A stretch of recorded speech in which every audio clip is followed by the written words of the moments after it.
అమ్మ వాళ్ళైతే ఊరు నుంచి వచ్చారని చెప్పాను కదండీ. నెక్స్ట్ డే వచ్చేసి శుక్రవారం అనమాట. ఇంకా రేపటి నుంచి పిల్లలకి హాలిడేస్ ఇస్తారు. అందుకని చెప్పి ఇంక పిల్లల్ని ఒకేసారి సంక్రాంతి హాలిడేస్‌కి తీసుకెళ్దాము అని చెప్పి అయితే ఈరోజైతే నాతోనే ఉండబోతున్నారు.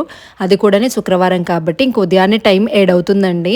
ఇంక మొత్తం వాకిలైతే చిమ్మేసి వాటరేసి కడిగేసిందనమాట. ఇంక నెక్స్ట్ కల్లాపి పౌడర్ అయితే చల్లుతుంది. ప్యాకెట్ ఉంటే అమ్మ ఈ కల్లాపి చల్లకుండా ముగ్గైతే పెట్టదండి. తెల్లగా ఏం కనిపిస్తది ముగ్గు పెడితే ఇంటి ముందు పచ్చగా ఉంటే ఆ కలే వేరు అని చెప్పి. యాక్చువల్‌గా అమ్మ వాళ్ళ ఇంట్లో అయితే ఈ వరకు 5-5:30కి అంతా కూడా ముగ్గు, కల్లాపి అన్నీ కంప్లీట్ అయిపోతాయి.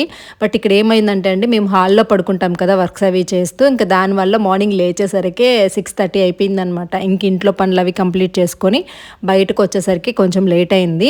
నార్మల్‌గా నాకు ఇంకా లోపల హెల్పర్ ఉన్నారని చెప్పాను కదా! తనైతే ఇంకా క్లీనింగ్ ఇవన్నీ చేస్తారు కాబట్టి ఇంక అమ్మ వాళ్ళకి టైం పాస్ అవ్వదు.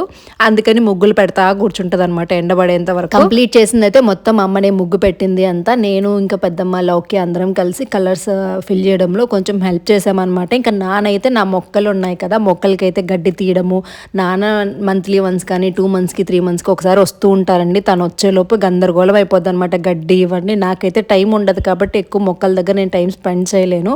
ఇంకా నాన్నొచ్చి మొత్తం సెట్ చేస్తారనమాట. నెక్స్ట్ వీడియోలో మళ్ళీ కలుసుకుందాం. వీడియో నచ్చితే లైక్ చేయొచ్చు కదండీ.